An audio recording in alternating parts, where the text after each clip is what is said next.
Assalamualaikum warahmatullahi wabarakatuh. Waalaikumsalam warahmatullahi wabarakatuh. Bismillahirrahmanirrahim. Alhamdulillahi rabbil alamin. Wassalatu wassalamu ala asyrafil anbiya'i wal mursalin. Sayyidina wa maulana Muhammadin wa ala alihi wa ashabihil mujahidin at-tahirin, amma ba'du. Saudara-saudara kaum muslimin seiman dan sekeyakinan yang berbahagia. Pada suatu hari seketika sedang berkumpul dengan para sahabat, Rasulullah pernah memberikan peringatan. Beliau bersabda, "Yushiku an tada'a alaikumul umamu kama tada'al akanatu ala qas'atiha." Pada suatu saat nanti akan datang di tengah-tengah kamu, wahai umat Islam, di mana orang-orang lain di sekeliling kamu akan bersatu mengerubungi kamu seperti bersatunya orang-orang mengerubungi makanan di atas meja hidangan. Akan datang satu saat nanti di mana kondisimu dikepung sedemikian rupa, yang barat mau menerkam, yang timur mau menghantam, yang selatan mau menginjak-injak, yang utara pun akan menjelajah. Kondisimu seperti makanan di atas meja hidangan. Sebagian sahabat merasa heran dan terkejut, lalu mereka bertanya, "Amin qillati nahnu yawma idzin ya Rasulullah?" Apakah jumlah kami pada waktu itu sedikit ya Rasul? Kami sampai dikepung sedemikian rupa? Beliau menjawab, "Bal antum yauma idzin katsir." Sama sekali tidak. Kamu tidak sedikit pada saat itu. Bahkan jumlahmu sangat banyak. Kamu adalah mayoritas. Walakinnakum ghusa'un ka ghusa'is sail. Tetapi keadaanmu saat itu persis seperti buih di lautan. Banyak tetapi centang perenang. Banyak tetapi tidak punya daya dan kekuatan. Banyak tapi dipermainkan gelombang lautan, dihempaskan ke tepian pantai tanpa punya makna dan arti. Kondisimu pada saat itu kuantitas yang tanpa kualitas. Sehingga orang lain enak saja mengepung kamu. Akidahmu didangkalkan, dibanjiri dengan peradaban dan kebudayaan yang menjauhkan dari agama. Dari segi maksiat dan munkarat seluruhnya mengepung sampai kita melepaskan nilai-nilai Islam kita ini. Dan celakanya, sambung beliau, "Wal yanzi'anna fi qulubi aduwikumul mahabata minkum." Akan dicabut kehebatanmu di mata musuh-musuhmu. Sehingga pada saat seperti itu, orang lain memandangmu umat Islam enteng saja, remeh saja, tidak ada apa-apanya. Sudahlah, pokoknya umat Islam sikat saja. Umat Islam enteng, umat Islam kecil, umat Islam tidak ada apa-apanya. Alangkah ironinya, alangkah menyedihkannya, memilukan dan sekaligus memalukan. Umat yang mayoritas ini dipermainkan oleh yang minoritas. Umat yang jumlahnya terbesar, terbanyak, bahkan konon menurut catatan sampai 90%, tapi dipermainkan oleh mereka kelompok-kelompok kecil ini. Wal yakzifanna fi qulubikumul wahn.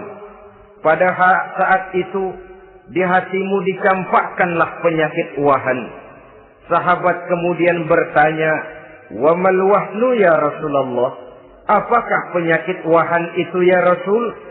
Beliau menjawab, "Hubbud dunya wa karahiyatul maut." Penyakit wahan itu tidak lain hubbud dunya wa karahiyatul maut. Terlalu cinta kepada dunia dan terlalu takut kepada mati. materialistis, dan takut resiko. Dua penyakit inilah yang menyebabkan walaupun umat ini mayoritas, tapi dipermainkan oleh yang minoritas. Walaupun dia golongan terbesar, tapi nasibnya seperti makanan di atas meja makan. Dari segala macam penjuru mau menghantam dia. Saudara-saudara kaum muslimin yang berbahagia, ini merupakan analisa sosial bahwa pada suatu saat nanti akan terjadi di tengah-tengah umat di mana kita dihantam dan diserbu dari segala macam penjuru. Akidah didangkalkan, peradaban dan kebudayaan dirusak, makanan dan minuman diracuni, pakaian ditelanjangi dan lain sebagainya, sampai kita melepaskan nilai Islam yang kita cintai ini. Kondisi sosial ini satu saat akan datang kepada kita. Demikian analisa dan peringatan dari Rasulullah sallallahu alaihi wasallam. Marilah sekarang kita melihat, adalah benar bahwa di zaman sekarang kita insya Allah tidak akan mengalami perang Badar sehebat yang pernah dialami oleh Rasul dan para sahabatnya. Tetapi sesungguhnya perang yang kita hadapi di zaman sekarang ini tidak kalah hebatnya dengan perang Badar, tidak kurang dahsyatnya dengan perang Uhud, tidak kurang ngerinya dari perang Khandaq. Hanya saja yang kita hadapi sekarang ini bukan ujung pedang, bukan ujung tombak, bukan ujung panah. Yang kita hadapi sekarang ini adalah perang akidah, perang ideologi, perang mempertahankan keyakinan. Yang kalau kita kalah sekarang, kita memang masih beragama. Tetapi anak kita, cucu kita, generasi yang akan hidup 5, 10, 20, 30 tahun yang akan datang, wallahu a'lam bishawab. Islam, saudara-saudaraku, tidak mungkin hilang dari dunia. Tetapi tidak mustahil Islam gulung tikar dari desa kita. Tidak mustahil Islam gulung tikar dari kampung dan kota kita, jikalau kita tidak menjaganya, jikalau kita tidak memeliharanya, bahkan jikalau kita tidak mewariskannya kepada anak-anak kita, generasi yang akan datang. Marilah kita mengingat sejenak bagaimana Islam di Spanyol yang pernah jaya, pernah mewarnai daratan Eropa, dan yang sekarang hanya sekedar tinggal ceritanya saja. Ini pernah diperingatkan oleh Rasul dalam satu hadis, sayati ala ummati zamanun la yabqal Islam illa ismun wala minal Quran illa rasmun. Akan datang satu masa di tengah umatku di mana pada masa itu Islam ada tapi hanya tinggal sekedar namanya saja, dan Quran pun ada tapi cuma sekedar tinggal tulisannya saja. Apabila kita tidak mewariskan ini kepada generasi yang akan datang, maka serbuan-serbuan dari berbagai macam penjuru dari hari ke hari semakin kita rasakan kehebatannya. Tidak mustahil sejarah Spanyol akan terjadi di desa kita, akan terjadi di kampung kita, akan terjadi di kota kita. Orang Spanyol, kalau mereka cerita kepada anaknya, mereka akan cerita, nak, di sini dulu ada masjid. Kapan, Pak? Dulu benar dah. Banyak orang Islam kalau hari Jumat pada sembahyang, kapan itu, Pak? Dulu sekali. Sekarang cuma sekedar tinggal ceritanya saja. Bukankah sesuatu yang sangat tidak mustahil apabila kita tidak menjaga dan mewariskan Islam ini kepada generasi yang akan datang, maka serbuan-serbuan akan membawakan hasil yang diinginkan oleh para penyerbu itu tadi. Kita sudah menjadi umat yang mayoritas, tetapi umat yang mayoritas ini menurut Rasul dikepung sedemikian rupa, akidahnya didangkalkan, peradaban dan kebudayaannya ditekan sedemikian rupa, kehidupan sosialnya dibuat individualis, Kemudian dari segi pergaulan, pakaian, makanan, minuman dan sebagainya diracuni sampai dia tidak lagi berpegang teguh kepada agamanya. Dan dikala itu hilang kehebatan umat ini di mata musuh-musuhnya. Orang lain memandang kita ringan saja, enteng saja, satu umat yang sudah kehilangan wibawa. Padahal konon kabarnya kita mayoritas, tapi enak saja dikutak-kutik orang lain. Dan dikala itu di hati kita merajalela penyakit uahan. Penyakit uahan itu apa? Pertama, hubbud dunia, terlalu cinta kepada dunia. Terlalu cinta kepada dunia yang menyebabkan kita lupa. Lupa akan tanggung jawab dan kewajiban. Lupa meneruskan dan mewariskan Islam kepada generasi yang akan datang. Kita berlomba hanya untuk mengejar dunia dan seluruh isinya. Baik dia bernama material, baik dia bernama seksual, baik dia bernama pangkat, jabatan dan kedudukan, berlomba-lomba kita di dalamnya. Sampai tercampaklah penyakit hubbud dunia di dalam hati ini. Berurat dan berakar dunia itu, sulit dan berat kita berpisah daripadanya. Akibatnya kemauan untuk berbuat demi dan atas nama agama sangat sulit terwujud di dalam kehidupan ini. Yang kedua, karahiyatul maut, terlalu takut kepada mati. Baik mati ajal, mati dalam artian yang sebenarnya, baik mati usahanya, baik mati karirnya, baik mati pangkat dan jabatannya. Sehingga dengan demikian akibatnya jatuhlah kita menjadi umat yang kehilangan wibawa di mata orang lain. Saudara-saudara kaum muslimin rahimakumullah. Saya katakan tadi, perang yang kita hadapi di zaman sekarang adalah perang akidah. Perang menghadapi peradaban dan kebudayaan yang menghancurkan moral daripada anak-anak kita. Perang menghadapi banjirnya maksiat dan munkarat. Yang di tengah-tengah itu, di samping berkewajiban menjaga diri dan keluarga, kita pun juga berkewajiban menjaga anak-anak kita generasi yang akan datang. Mengarahkan dan mendidik mereka sesuai dengan yang dikehendaki oleh Allah Subhanahu wa ta'ala. Oleh sebab itu, pada pertemuan kali ini yang akan saya bicarakan ialah bagaimana idealnya seorang muslim lebih dahulu memberikan pendidikan kepada anak-anaknya. Di tengah satu situasi dan kondisi di mana serbuan datang silih berganti melanda dan menghantam umat Islam, kemana anak-anak kita ini harus kita arahkan? Karena kita orang tua mempunyai tanggung jawab. Anak adalah amanah. Menyia-nyiakan amanah adalah dosa. Dan dosa itu merupakan satu dosa yang besar. Bahkan orang tua bisa saja masuk neraka kalau tidak bertanggung jawab tentang anak-anaknya. Satu riwayat menjelaskan ada orang soleh. Ngajinya cukup. Sholatnya cukup. Puasanya cukup. Zakatnya cukup. Di mana ada majelis taklim hadir. Baca Quran hobi. Fitnah orang tidak pernah. Di akhirat setelah disidang dia ternyata lebih banyak kebaikannya daripada kejahatannya. Maka dia pun diperintahkan dan dipersilahkan masuk ke dalam surga. Giliran anaknya disidang. Biang okem nih anak. Ditanya, siapa Tuhanmu? Tidak tahu. Siapa nabimu? Tenyaho. Apa kitabmu? Ora gelem.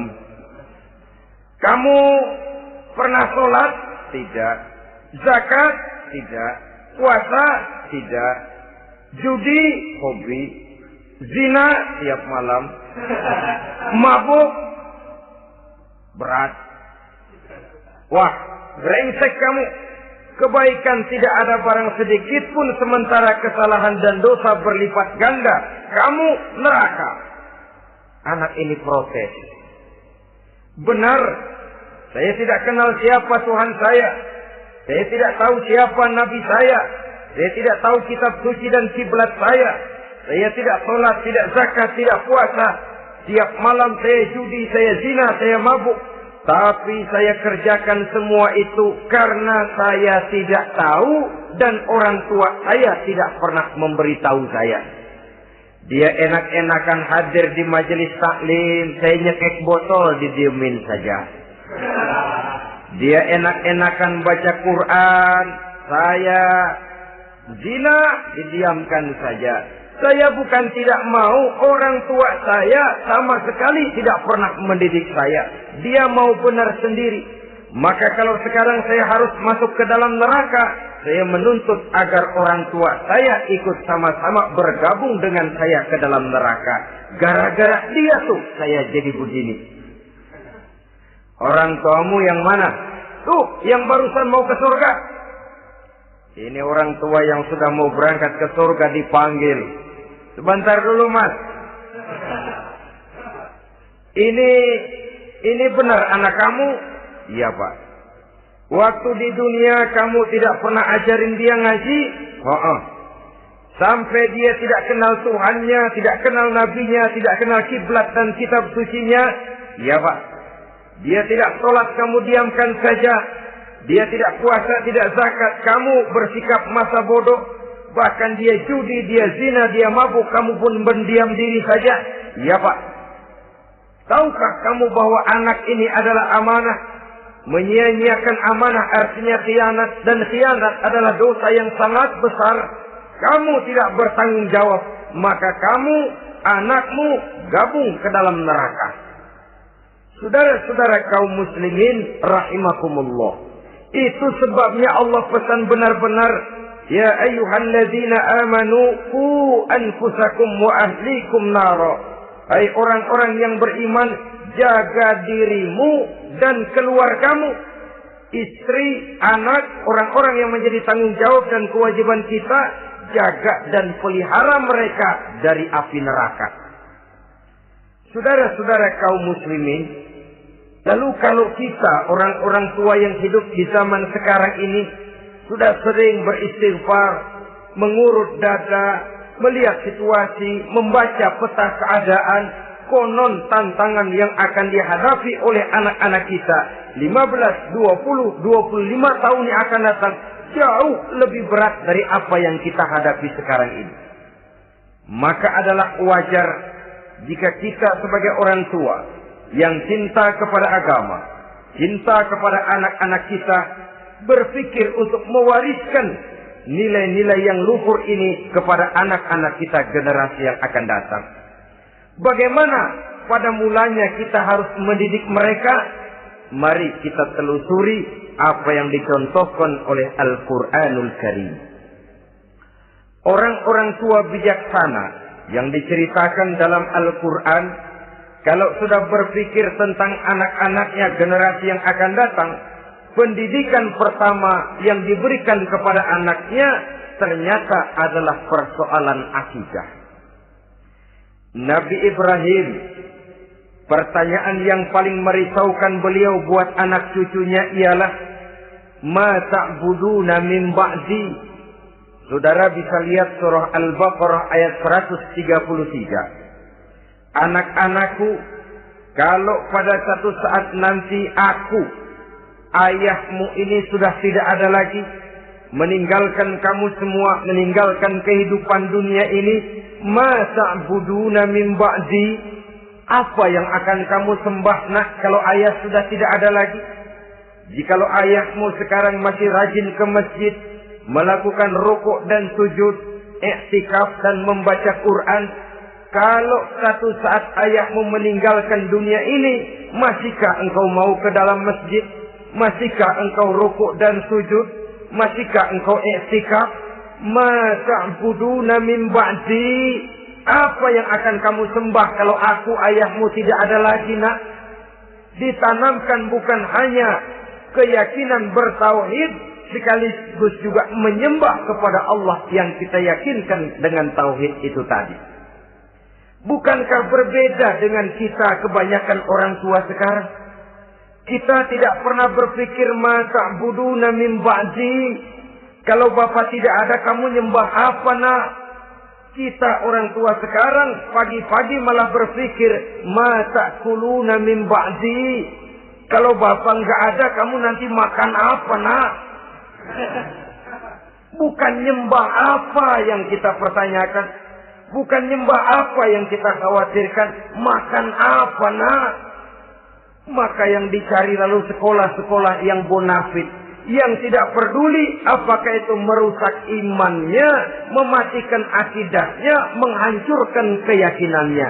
Yang penting ada jaminan hari depan bisa dapat lapangan kerja. Akibatnya berduyun-duyun orang-orang tua muslim menyekolahkan anaknya di sekolah-sekolah yang bukan Islam, yang nyata-nyata membahayakan akidahnya. Dididik dengan kultur dan budaya yang bertentangan dengan nilai-nilai agamanya. Bukankah ini berarti merelakan anak untuk dikafirkan?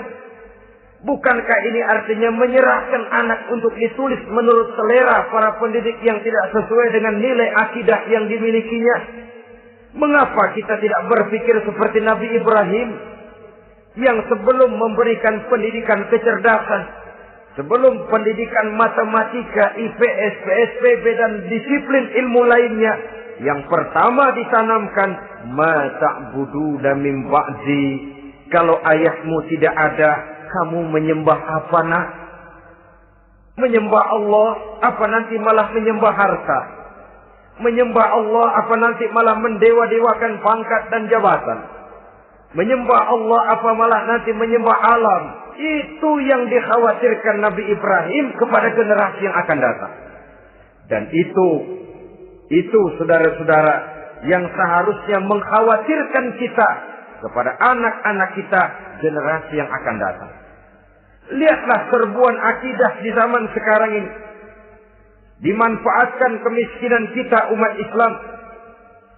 Diberikan kita tawaran berupa beras, pakaian, obat-obatan, kalau perlu beasiswa, asal bisa melepaskan keislaman kita ini.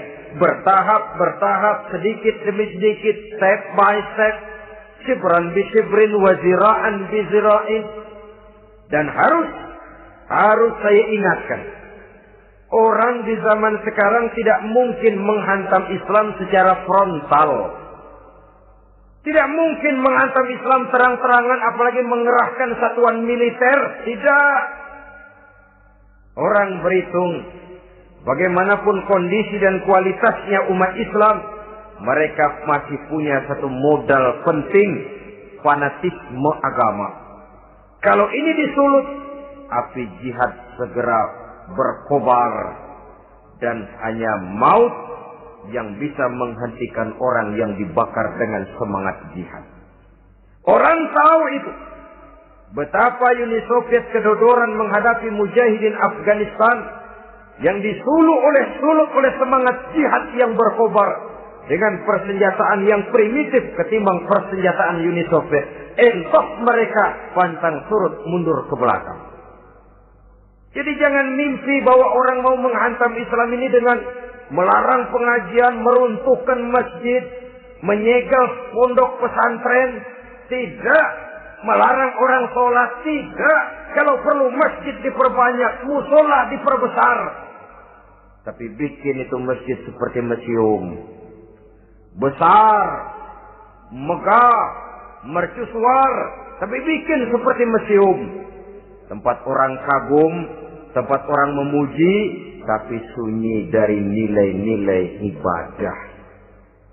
Saudara-saudara kaum muslimin, untuk sampai kepada penghantaman akidah, jalan yang paling mudah dirintis sekarang ini secara bertahap dan sistematis memisahkan umat Islam dari Islamnya. Biarkan mereka bernama Muslim. Biarkan di atas kartu penduduknya tertulis agama Islam.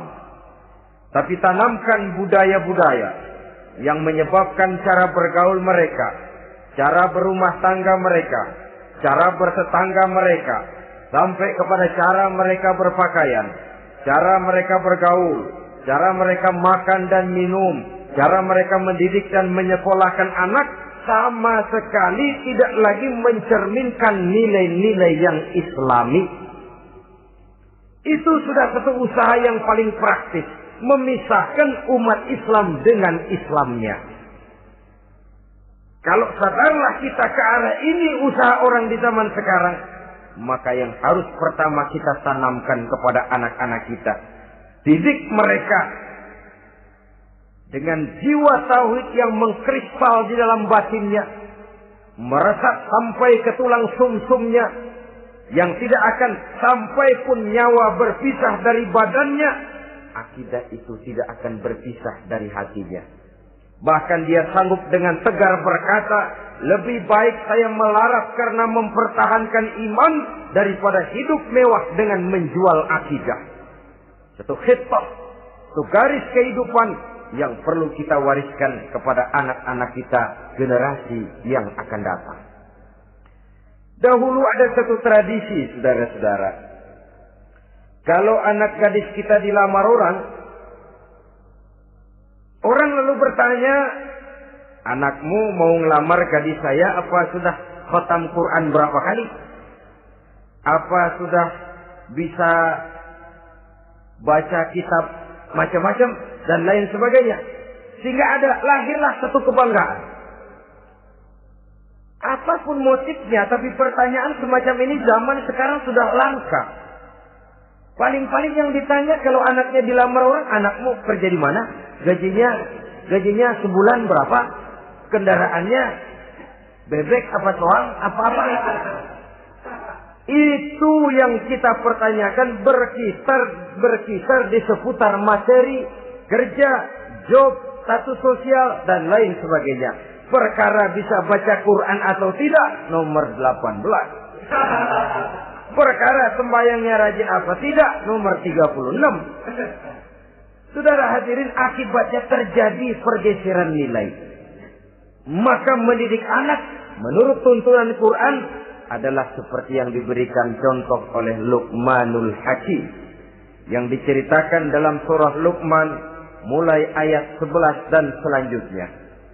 Apa pendidikan pertama yang harus kita berikan kepada anak? Pertama, ya bunayya la tusyrik billah. Wahai anakku, jangan sekali-kali engkau menyekutukan Allah. Nah, jaga tauhid, pelihara iman, mantapkan akidah. Ini dasar yang pertama.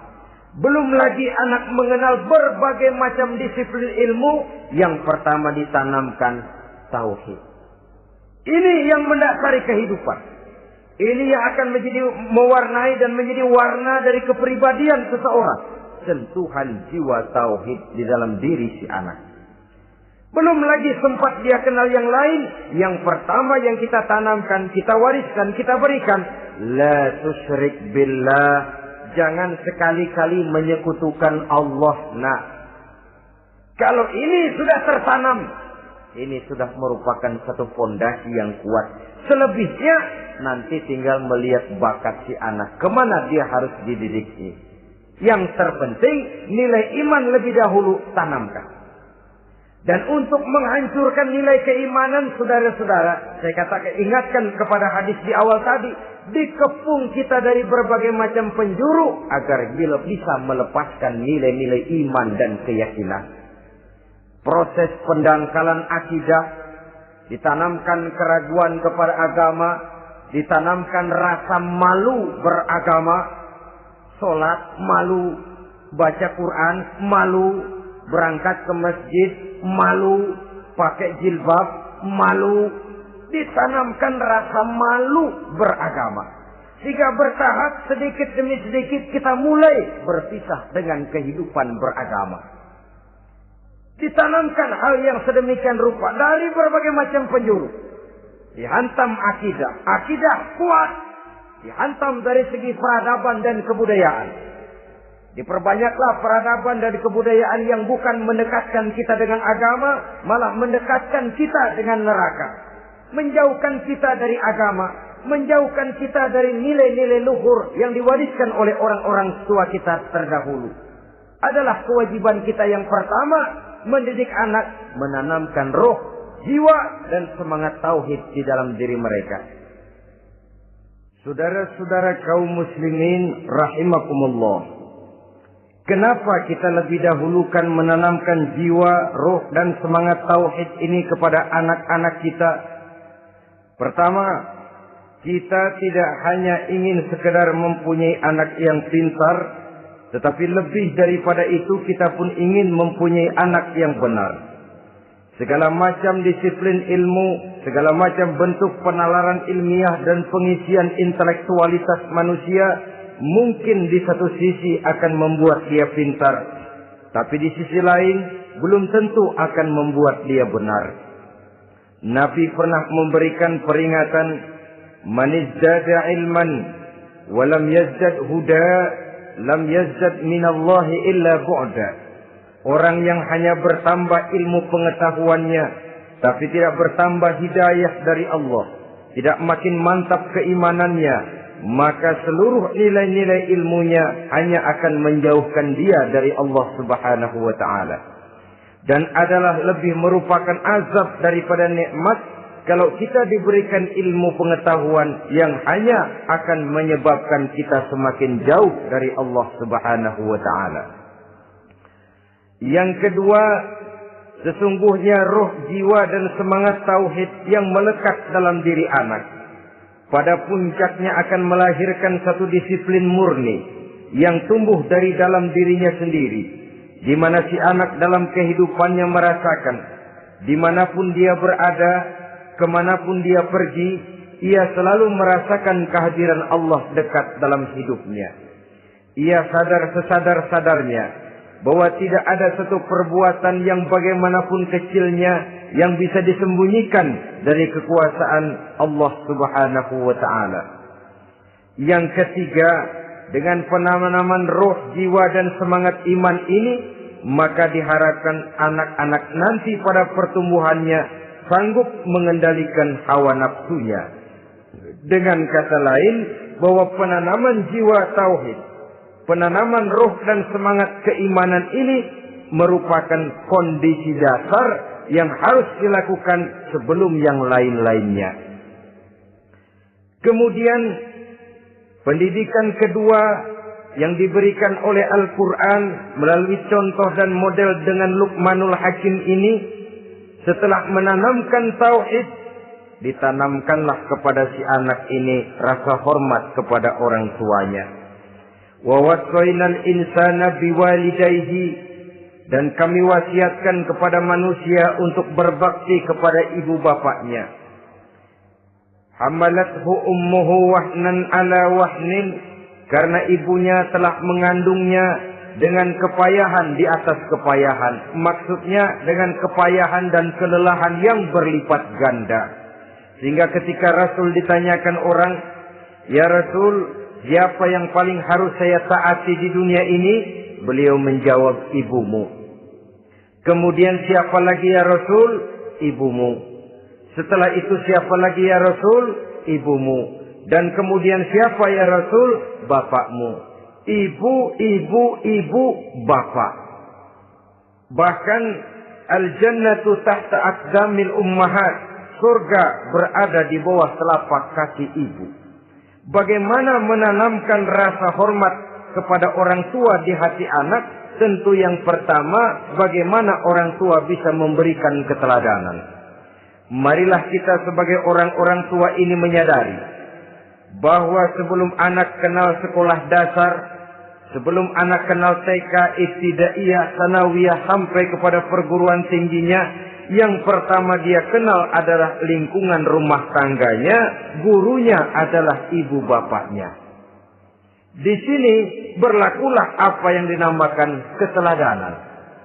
Keteladanan jauh lebih berhasil daripada sekedar teori-teori yang muluk. Keteladanan jauh lebih berhasil daripada berbagai macam indoktrinasi dan penataran. Kurangnya keteladanan akan menyebabkan anak mencari pola. Apabila kita orang tua ini tidak bisa memberikan keteladanan yang baik kepada anak-anak kita, maka pada suatu saat anak-anak akan menganggap enteng dan kehilangan wibawa kita sebagai orang tua di mata mereka. Dikala itu akan sangat sulit kita membentuk kepribadian mereka. Bukankah di zaman sekarang ini kita banyak mengalami krisis wibawa, krisis figur? Ada yang karena rapotnya merah melulu, gurunya dikeroyokin. Pak guru pulang sekolah dicegat. Bahkan nyaris ada orang tua pernah dibunuh oleh anaknya sendiri. Dan lain sebagainya, kasus-kasus yang sebenarnya tidak perlu terjadi. Karena memang bukan saja bertentangan dengan nilai budaya kita sebagai bangsa, tapi juga bertentangan dengan ajaran agama kita sendiri. Krisis wibawa, krisis figur, yang juga akibatnya harus kita sadari banyak faktor yang membentuk kepribadian anak. Pergaulannya, yang dibacanya, yang ditontonnya, yang disaksikannya di dalam kehidupan. Benar kita menyekolahkan mereka, tapi berapa jam mereka di sekolah? 6 jam, 7 jam paling lama. Sedangkan mereka hidup satu hari satu malam 24 jam. Kalau cuma 7 jam di sekolah, ini berarti lebih banyak dia di luar sekolah. Dan di luar sekolah itu artinya ya rumah tangganya, ya temannya, ya lingkungan di mana dia tinggal, yang seluruhnya sangat besar pengaruhnya dalam ikut membentuk kepribadian anak-anak kita. Saya katakan tadi, di samping kita menghadapi perang akidah, kita pun berhadapan di dalam perang menghadapi peradaban dan kebudayaan yang bukan saja menjauhkan kita dari agama, tetapi sanggup menghancurkan moral daripada anak-anak kita. Secara pribadi, saudara-saudara, saya iri, saya kagum misalnya dengan kemajuan yang diperoleh oleh negara tetangga kita, Jepang misalnya. Padahal tahun 45 ia pun hancur lebur oleh meledaknya atom di Hiroshima dan Nagasaki. Tapi bagai satu tenaga raksasa kemudian Jepang bangkit. Menjadi satu negara superpower di Asia. Bahkan gurunya saja Amerika sekarang ini kewalahan menghadapi perang dagang dengan Jepang ini. Dan yang menarik, Jepang bisa maju dan modern dengan tetap menjadi Jepang. Tanpa harus kehilangan identitasnya sebagai satu bangsa. Tanpa harus kehilangan kepribadiannya sebagai satu bangsa. Sebagai negara yang sedang berkembang, kita sering latah. Kita ingin meniru Barat, tapi bukan teknologinya, westernisasinya yang kita tiru. Bukan isinya, kulitnya yang kita ambil. Akibatnya apa? Modernnya belum, orangnya sudah Barat. Bergaulnya sudah cara Barat, berumah tangganya sudah cara Barat, berpakaiannya sudah cara Barat, mendidik anaknya sudah cara Barat. Di mana ketemu orang tua cukup hello daddy. Kulitnya kita ambil, sementara isinya kita campakkan. Ironi dan menyedihkan. Padahal kita sesungguhnya bisa maju dan modern. Bisa mengejar segala ketinggalan dan keterbelakangan kita. Dengan tetap menjaga nilai-nilai luhur budaya kita sebagai satu bangsa. Mengambil isinya. Dan kalau memang tidak perlu, lalu mencampakkan kulitnya. Pengaruh peradaban dan kebudayaan yang menghancurkan moral daripada anak-anak kita. Oleh pesatnya arus teknologi. Oleh pesatnya arus komunikasi. Di mana hal-hal yang terjadi di belahan dunia lain dapat kita saksikan hari ini juga melalui layar televisi yang terjadi di Amerika, di Eropa, di Afrika, di ujung dunia yang paling ujung sekalipun. Di ujung dunia yang paling ujung, hari ini kejadian, hari ini sudah bisa kita saksikan. Pesatnya arus komunikasi, kalau jatuh ke tangan anak-anak kita yang belum mempunyai filter, daya saring positif, akan dicerna oleh mereka tanpa memilah dan memilih. Akibatnya orang kampung bilang kelolodan. Makan nggak dikunyah lagi. Tentu saja akhirnya kelolodan. Dan kalau sudah kelolodan, menyusahkan kita seluruhnya. Oleh karena itu budaya menghormati orang tua perlu dijaga, perlu dipelihara dan diwariskan kepada anak-anak kita. Tali silaturahmi sehingga ada respeknya kepada orang tuanya. Jangan bapaknya dianggap CS, ibunya dianggap CS, kakeknya dianggap CS. Hilang rasa respek, hilang rasa menghormati. Sementara orang tua sendiri tidak bisa memberikan keteladanan, kurang mendapat perhatian dan lain sebagainya. Apalagi kalau baik ibu maupun bapak adalah orang-orang karier yang setiap hari sibuk menghadapi tugas masing-masing. Bapak sibuk rapat, pindah kantor sana kantor sini, ibu sibuk arisan, besarlah anak-anak di tangan pembantu dan lain sebagainya, sehingga dia merasa kurang mendapat perhatian dan ini akan ikut membentuk warna dari kepribadian yang dimilikinya. Sampai kepada pelosok-pelosok desa, jaringan televisi memang menguntungkan. Tapi kalau sudah sampai kepada menayangkan budaya-budaya yang tidak sesuai dengan pola di mana mereka tinggal, pola lingkungannya, dan ingin mereka terapkan dalam kehidupan, ironi dan menyedihkan. Maka sering dikatakan, jikalau ABRI masuk desa, rakyat beruntung. Jikalau listrik masuk desa, rumah jadi terang. Jikalau koran masuk desa, rakyat jadi cerdas. Jikalau hakim masuk desa, rakyat lalu sadar hukum. Tapi jikalau maksiat dan munkarat masuk desa, minuman keras masuk desa, judi masuk desa, pelacuran masuk desa, rakyat tentu kiamat. Dan kita harus punya budaya untuk memilah dan memilih, mempunyai filter untuk jadi daya saring positif. Oleh karena itu, saudara-saudara, tahap kedua setelah menanamkan jiwa tauhid kepada anak, tanamkan rasa hormat kepada orang tuanya. Orang tua itu ibu bapaknya, orang tua itu guru-gurunya yang mengajarkan dia, atau yang dianggap tua yang lebih senior dari dia. Karena tidak ada satu peradaban yang berdiri sendiri. Bagaimanapun maju dan modernnya kita sekarang, tentu merupakan mata rantai yang berkaitan dari generasi terdahulu. Ini yang kedua. Setelah tauhid, berbakti kepada ibu dan bapak. Tidak ada satu kebahagiaan yang bisa ditegakkan di dunia ini tanpa doa, tanpa restu daripada ibu dan bapak. Ini keramat hidup. Doanya dikabul Allah dan kutuknya juga dikabul oleh Allah Subhanahu wa ta'ala. Jadi mendidik anak setelah menanamkan jiwa tauhid, menanamkan rasa hormat dan taat berbakti kepada ibu bapaknya. Itu yang kedua. Kemudian yang ketiga, melalui model Luqman, Quran mendorong kita untuk mendidik anak menanamkan etika otonom. Apa itu? Ya bunayya, innaha in takum misqala habbatin min khardalin fatakun fi sakhratin aw fis samawati aw fil ardi ya'ti biha Allah. Wahai anakku, sesungguhnya kalau ada satu kebaikan yang kamu kerjakan, kecil, tidak nampak oleh pandangan mata yang zahir, yang kecil itu tersembunyi di puncak langit, di dasar bumi yang paling dalam, atau di tengah batu hitam sekalipun, Allah pasti mengetahuinya dan pasti akan memberikan balasan yang seadil-adilnya. Pendidikan apa ini? Pendidikan moral. Menanamkan etika otonom.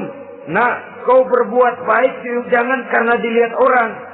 Kau tidak mau melakukan kejahatan jangan cuma karena ada polisi. Kalau ada polisi kau tidak mau jahat, kucing juga begitu. Coba lihat kucing. Taruh ikan asin di piring kaleng, tongkrongin. Aduh, kucing kalem, sopan, tenang. Sedikit kita lengah, habis ikan digarap. Tapi ditanamkan satu kesadaran, kemanapun kau pergi, apapun yang kau kerjakan, tersembunyi di tengah batu, di dasar bumi, di puncak langit, Allah pasti tahu.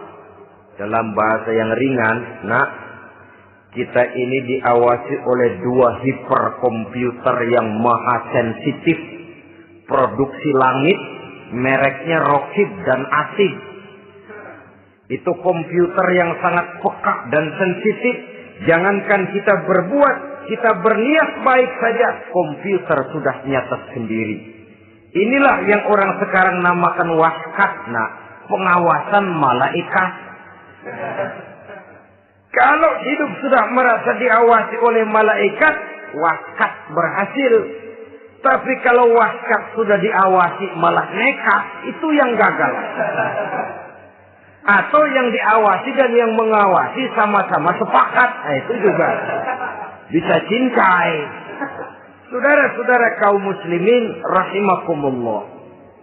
Waskat dalam pengertian kita muslim, bagaimana hidup ini merasakan diawasi oleh malaikat.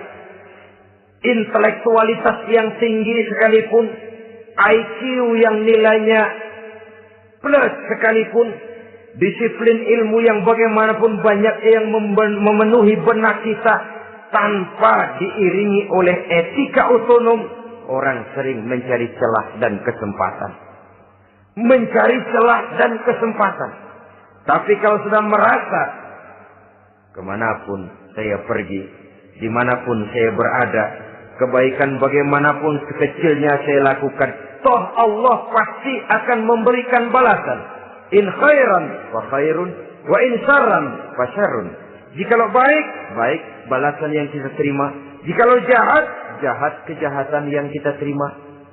Kalau sudah ke arah ini kita berpikir, maka sesungguhnya kalau kita berbuat baik kepada orang lain, hakikatnya kita sudah berbuat baik kepada diri kita sendiri.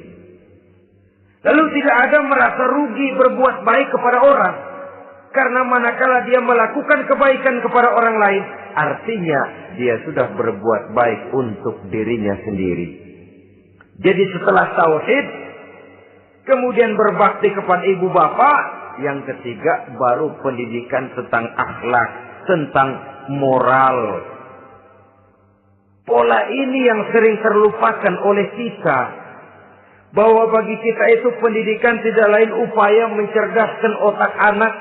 Jangan sampai sebab ini kelihatannya pembangunan makin maju, persaingan hidup makin tajam, tensi ekonomi semakin tinggi. Sementara jumlah tenaga kerja dengan lapangan kerja yang tersedia jauh dari mencukupi. Jikalau tidak membekali anak dengan pendidikan yang menunjang lapangan pekerjaan, orang tua khawatir, takut sekali anaknya jadi gelandangan. Dikhawatirkannya kehidupan dunia ini, sementara dia lupa kalau anaknya bisa jadi gelandangan di akhirat. Padahal selama-lamanya gelandangan di dunia, paling seumur manusia itu 60 tahun, 70 tahun lah umur orang sekarang. 70 itu sudah luar biasa itu. Tapi kalau harus menggelandang di akhirat, menjadi gelandangan di akhirat, alangkah menyedihkannya. Apakah akan kita korbankan satu kehidupan yang langgeng, abadi, cuma karena tertipu oleh fata morgana dan kamuflase? Kita korbankan yang sedikit, kita korbankan yang besar karena kita memilih yang sedikit. Dalam bahasa Al-Quran memang pernah diceritakan hidup ini hakikatnya perlombaan, saudara-saudara. Perlombaan. Dan di dalam perlombaan itu ada yang menang, ada yang kalah. Al-Quran lalu memberikan peringatan. Alhaakumut takatsur. Kamu telah lalai karena berlomba-lomba memperbanyak harta, mempertinggi pangkat dan kedudukan, hatta zurtumul maqabir, sampai kamu akan masuk ke liang kubur baru sadar. Apalagi kalau nafas sudah sampai di tenggorokan, persis Fir'aun sudah tenggelam di lautan merah, mau mampus, baru dalam sekaratnya amantu bi Rabbi Musa wa Harun. Kalau begini caranya, saya juga percaya kepada Tuhan Musa dan Harun. Percaya kepada Allah. Sudah mau mati, baru amantu bi Rabbi Musa. Kami percaya kepada Tuhan Nabi Musa, kata Fir'aun. Malaikat maut kesal benar, dilelepin terus di laut. Mampus lu sekalian. Hidup ini memang kita berlomba. Berlomba dengan waktu. Berlomba dengan umur. Berlomba dengan tenaga. Berlomba dengan tetangga. Yang jangankan kita sampai mundur. Berhenti saja sejenak. Kita akan ditinggalkan oleh yang lain. Tiada kata mundur. Bahkan tiada kata berhenti. Sekali kita melangkah, melangkahlah terus. Tapi berlombalah seperti yang dikehendaki Quran. Fastabiqul khairat. Berlomba-lombalah di dalam kebajikan. Jangan berlomba-lomba di dalam kemaksiatan, kemunkaran, kejahatan. Berlombalah dalam urusan kebaikan. Saudara-saudara kaum muslimin rahimakumullah. Tauhid, berbakti kepada ibu bapa, kemudian pendidikan tentang moral. Apabila pendidikan tentang moral sudah tertanam, barulah lihat bakat si anak. Kemana bakatnya? Anak saya kelihatannya dari kecil demennya main bedil-bedilan saja. Berikan itu. Kirim ke Magelang, masukkan akabri. Tapi dengan syarat 3 itu tadi. Iman sudah tertanam, rasa bakti kepada ibu bapak sudah ada dan punya nilai moral. Sehingga boleh jadi nanti dia menjadi jenderal yang beriman, yang berbakti kepada ibu bapaknya dan punya moral yang tinggi. Kan lebih baik rakyat rendah tapi akhlaknya tinggi daripada pejabat tinggi tapi moralnya rendah. Jauh lebih baik rakyat rendah punya moral tinggi ketimbang pejabat tinggi punya moral rendah. Nilai moral ini yang jadi ukuran dan barometer di masyarakat. Yang ini yang sering kita lupakan. Bahwa kehancuran satu bangsa dimanapun di dunia ini selalu dimulai dengan kehancuran moral daripada bangsa itu sendiri. Sekarang membina nilai moral ini berat. Gadis kita, remaja, putri diberikan pakaian jilbab, mungkin dia sendiri masih setengah-setengah. Ditambah lagi oleh ledekan temennya. Jilbab lah kuno.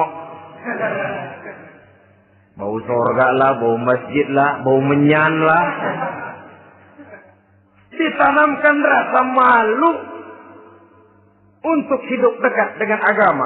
Kalau moral semacam ini sudah tertanam, sedikit demi sedikit kita mulai mengucapkan selamat tinggal kepada agama.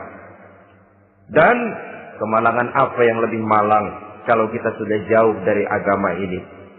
Bukankah Islam telah menyelamatkan manusia dari penyakit jahiliyah dan membawanya kepada satu kehidupan yang maju dan modern? Kalau kita tinggalkan Islam ini, bukankah artinya kita akan kembali kepada satu zaman jahiliyah? Hanya saja jahiliyah itu berada di abad modern. Versinya tentu lebih modern. Kalau zaman jahiliyah dulu mabuknya pakai arak, zaman sekarang sudah macam-macam orang bisa mabuk. Kalau zaman jahiliyah dulu anak perempuan dikubur hidup-hidup, zaman sekarang kadang-kadang belum sempat lahir ke dunia, malah sudah dibunuh lebih dahulu. Versinya saja yang berbeda. Kalau di zaman jahiliyah dahulu manusia menyembah batu yang bernama Latta, Uzza, Manat dan Hubal. Di zaman jahiliyah modern sekarang ini orang sering menyembah kepala bagiannya, sering menyembah atasannya, sering menyembah komputer, sering menyembah teknologi modern yang lebih diyakininya daripada Allah sebagai keyakinan sentral di dalam hidupnya. Saudara-saudara kaum muslimin rahimakumullah. Jadi yang ketiga, nilai moral yang ditanamkan kepada anak-anak kita supaya dia bisa menghadapi tantangan-tantangan hidup yang semakin berat ini dengan tetap berpegang teguh kepada nilai-nilai moral yang diwarnai oleh jiwa keimanannya yang bersumber dari ajaran agamanya. 3. Kemudian yang keempat, barulah tatanan kehidupan sehari-hari. Apa kata Luqman? Ya bunayya aqimis shalah. Setelah bertauhid, berbakti kepada ibu bapa, punya nilai moral. Ya bunayya aqimis shalah. Nak, dirikan salat. Rumah tangga muslim. Anak berumur 7 tahun sudah berani meninggalkan salat. Kata Nabi, pukul. Bukan untuk menyakiti, untuk mendidik. Karena sayang kepada anak. Saudara-saudara, kita khawatir betul kepada anak. Kalau dia pulang dari sekolah, buru-buru kita sebagai orang tua bertanya, sudah makan nak? Sudah istirahat nak? Tapi jarang kita sebagai orang tua melontarkan, sudah sholat nak? Bahkan kita bisa memberikan sugesti kepada anak. Nah, kalau kau naik kelas 1 sampai naik ke kelas 2, bapak beliin sepeda. Tamat SD nak, motor. Tamat SMP nak, ke Bali juga. Tamat SMA nak, Singapura. Saudara-saudara, tapi kalau untuk urusan sholat misalnya, kita tidak pernah memberikan sugesti kepada anak-anak kita. Nah, kalau kau hafal Fatihah lengkap dengan artinya, bapak beliin sepatu. Nah, kalau kau bisa sholat dengan baik, cukup syarat rukunnya, bapak beliin sepeda. Ada rangsangan, ada sugesti yang membuat anak lebih tergerak untuk hidup dalam suasana keagamaan. Ya bunayya aqimis sholat, nak dirikan sholat. Sebab ini sandaran vertikal yang paling langsung antara manusia dengan Tuhannya. Menyadari bahwa sepanjang yang bisa dilakukan oleh manusia hanyalah berusaha dan berusaha. Dan kepastian sepenuhnya ada di tangan Allah. Dengan sholat kepribadianmu diperteguh. Dengan sholat sandaran vertikalmu kepada Allah diperkuat. Dan pada waktunya nanti Al-Quran memberikan bimbingan, hendaklah minta tolong kepada Allah dengan sabar dan tetap mendirikan sholat. Ya bunayya aqimis sholat. Setelah itu, wa'mur bil ma'rufi wanha 'anil munkar. Tegaklah membina yang ma'ruf, tegaklah mencegah yang munkar. Ini sikap hidup sudah. Sholat tadi tugas hidup. Lalu sikap hidup tampil di tengah masyarakat, membina yang ma'ruf, mencegah yang munkar sesuai dengan kesanggupan masing-masing. Bukankah setiap kita kepingin punya anak yang bermanfaat? Setidaknya bagi keluarganya, syukur kalau bisa bagi lingkungannya, bagi masyarakat, bangsa dan negaranya. Dan satu di antara tanda orang yang bermanfaat, kalau dia bisa hidup menjadi penganjur yang ma'ruf dan pencegah yang munkar. Dan itu kalau tidak ada hidayah, sulit orang mau melaksanakan itu. Sebab apa? Ada kecenderungan belakangan ini di mana agama dianggap urusan pribadi. Sehingga orang lalu sering bilang, jangan bawa-bawa agama dah, itu kan bukan urusan agama. Ini sudah ciri berpikirnya sekuler. Jangan bawa-bawa agama. Agama urusan pribadi, artinya orang mau sholat mau enggak, jangan bilang apa-apa dah. Urusan dia sendiri lah. Dia mau puasa dia enggak, merdeka saja, urusan pribadi. Agama bukan persoalan pribadi. Apalagi jika sudah menyangkut amar ma'ruf dan nahi munkar. Siap menegakkan yang baik, mencegah yang munkar untuk tegaknya satu masyarakat yang diwarnai oleh kebaikan dan terhindar dari segala macam kejahatan. Dan terus ayat-ayat selanjutnya mencerminkan sikap hidup. Namun yang intinya cara mendidik anak yang baik yang dicontohkan oleh Al-Quran dengan Luqmanul Hakim sebagai model. Pertama, tanamkan tauhid. Yang kedua, tanamkan rasa hormat dan berbakti kepada ibu bapaknya. Yang ketiga, tanamkan moral, nilai akhlak yang tinggi. Setelah itu yang keempat, biasakan hidup dalam suasana keagamaan. Kontrollah sholatnya, kontrollah baca Qur'annya, kontrollah puasanya di bulan Ramadan. Ajaklah anak-anak sholat berjamaah, sehingga dengan demikian dia terbiasa oleh satu suasana yang mendekatkan dia dengan nilai agamanya. Dari sana diharapkan nilai-nilai ilmu yang didapatnya dari bangku sekolah akan menciptakan keseimbangan dengan yang ditanamkan oleh orang tuanya dalam bentuk yang dijelaskan oleh surah Luqman itu tadi. Sehingga apabila keseimbangan ini terwujud, akan menjalin keseimbangan dalam pola berpikir, dan keseimbangan dalam pola berpikir akan melahirkan keseimbangan dalam perbuatannya. Terwujudlah kita harapkan insan yang fid dunya hasanah wa fil akhirati hasanah. Inilah harapan kita semua. Mudah-mudahan Allah memberikan kekuatan kepada kita untuk mewariskan nilai-nilai yang baik kepada generasi yang akan datang. Sehingga esok harus lebih baik daripada hari ini. Dan lusa harus lebih baik daripada hari esok. Terima kasih atas perhatian saudara. Mohon maaf atas segala kekurangan. Usikum wa nafsi bitaqwallah.